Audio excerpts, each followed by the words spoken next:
آج ہم رمضان میں سحری اور افطار کے دسترخوان سجاتے ہیں،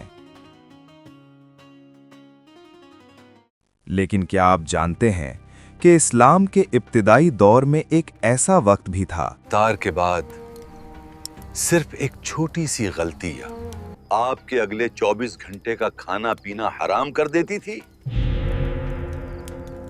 نہ سحری کا موقع، نہ پانی کا قطرہ۔ ایک صحابی رسول بھوک سے تڑپ کر بے ہوش کیوں ہوئے؟ اور وہ کون سا راز ہے جو حضرت نوح علیہ السلام کی کشتی اور عاشورہ کے روزے کو آپس میں جوڑتا ہے؟ آج ہم تاریخ کے ان صفحات کو کھولیں گے جو شاید آپ نے پہلے کبھی نہیں سنے۔ نبی کریم صلی اللہ علیہ وسلم نے اللہ کے حکم سے مکہ چھوڑا اور مدینہ کی طرف ہجرت فرمائی۔ اس وقت تک مسلمانوں پر رمضان کے روزے فرض نہیں ہوئے تھے۔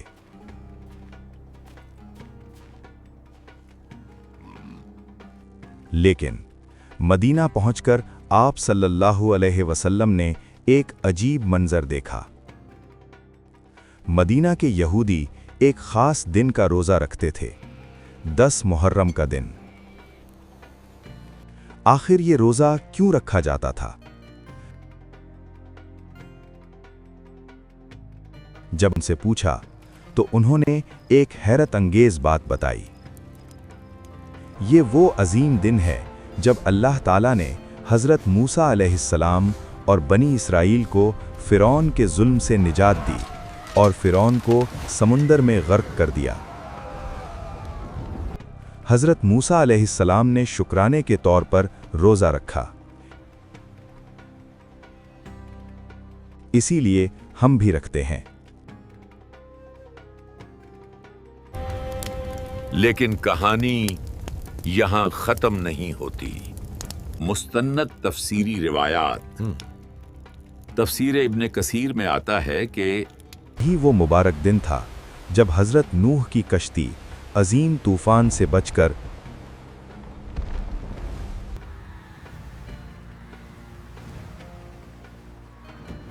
جودی پہاڑ پر آ کر رکی تھی۔ حضرت نوح اور ان کے ساتھیوں نے بھی اسی دن اللہ کا شکر ادا کرنے کے لیے روزہ رکھا۔ یعنی روزہ انسانیت کی بقا کی علامت بن چکا تھا۔ تب نبی کریم صلی اللہ علیہ وسلم نے فرمایا، ہم موسیٰ کے زیادہ حقدار ہیں۔ اور یوں رمضان کے روزے فرض ہونے سے پہلے عاشورہ کا روزہ مسلمانوں میں رائج ہو گیا۔ ہجرت کے دوسرے سال اللہ نے وہ آیت نازل فرمائی جس کا مسلمان انتظار کر رہے تھے۔ یا ایھا الذین آمنوا کتب علیکم الصیام کما کتب علی الذین من قبلکم لعلکم تتقون۔ اے ایمان والو، تم پر روزے فرض کر دیے گئے ہیں جس طرح تم سے پہلے لوگوں پر فرض کیے گئے تھے، تاکہ تم پرہیزگار بن جاؤ۔ یہ صرف ایک حکم نہیں تھا، یہ ایک اعلان تھا۔ اب روزے فرض تھے، بالکل ویسے ہی جیسے پچھلی امتوں پر تھے۔ لیکن یہاں اللہ کی حکمت دیکھیے۔ شروع میں اللہ نے اسے آپشنل رکھا۔ جو روزہ رکھ سکتا تھا وہ رکھے، اور جو نہیں رکھنا چاہتا وہ فدیہ دے دے، ایک مسکین کو کھانا کھلا دے۔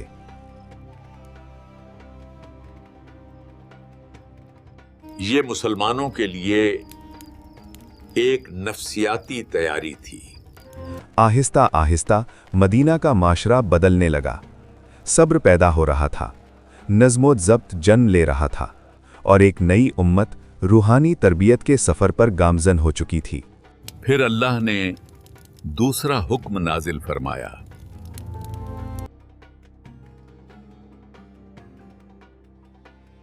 جو تم میں سے اس مہینے کو پائے وہ روزہ رکھے۔ اب فدیہ کا اختیار ختم ہو گیا اور ہر تندرست مسلمان پر روزہ لازم ہو گیا۔ لیکن یہاں ایک بہت کٹھن قانون تھا۔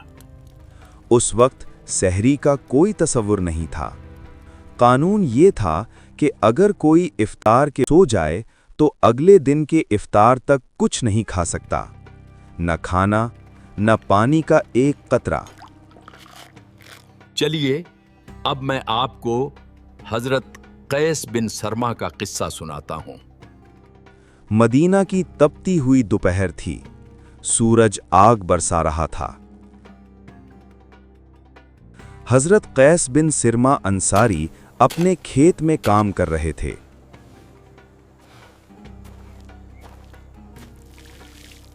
وہ روزے سے تھے اور اس زمانے میں گرمی میں کھیتی باڑی کرنا کسی جہاد سے کم نہ تھا۔ جب شام ہوئی اور افطار کا وقت آیا تو وہ تھکے ہوئے قدموں سے گھر پہنچے۔ جسم کا ایک ایک جوڑ درد کر رہا تھا۔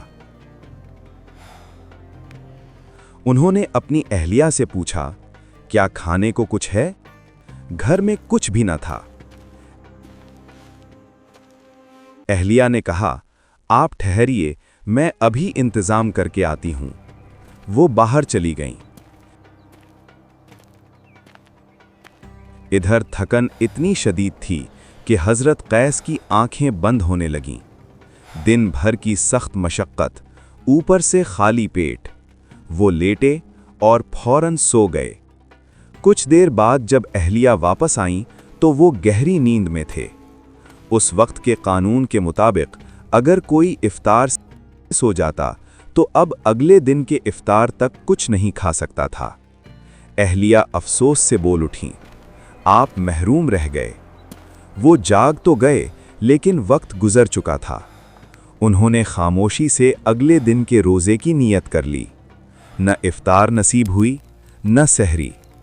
اگلا دن بہت سخت تھا، دھوپ تیز تھی، کمزوری بڑھتی جا رہی تھی۔ دوپہر تک ان کے قدم لڑکھڑانے لگے، آنکھوں کے آگے اندھیرا چھانے لگا اور وہ بے ہوش ہو کر زمین پر گر پڑے۔ جب یہ خبر نبی تک پہنچی تو صحابہ کے دل لرز گئے۔ یہ امتحان واقعی بہت سخت تھا۔ اللہ اپنے بندوں کو تکلیف میں نہیں دیکھ سکتا تھا۔ پھر اللہ نے دوسرا حکم نازل فرمایا۔ تب وہ آیت اتری جس نے پوری امت کی تقدیر بدل دی۔ اور کھاؤ اور پیو یہاں تک کہ فجر کی سفید دھاری ظاہر ہو جائے۔ اس آیت نے نیند والی شرط ختم کر دی اور مسلمانوں کو سحری کی نعمت عطا کی۔ نبی نے فرمایا، سحری کھایا کرو کیونکہ اس میں برکت ہے۔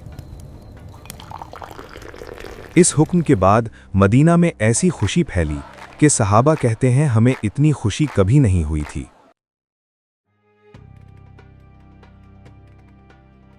اب روزہ صرف مشقت نہیں رہا تھا بلکہ اللہ کی طرف سے ایک ضیافت بن گیا تھا۔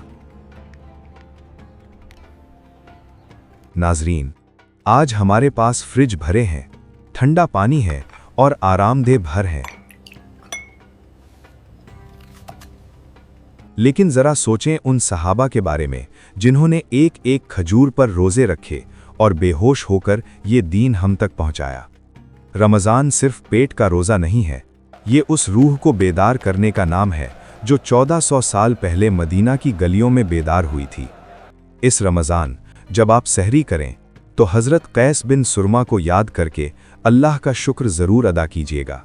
یاد رکھیے، افطار کی خوشی صرف وہی روح محسوس کر سکتی ہیں جس نے سحری کی نعمت کو اللہ کا کرم سمجھ کر چکھا ہو۔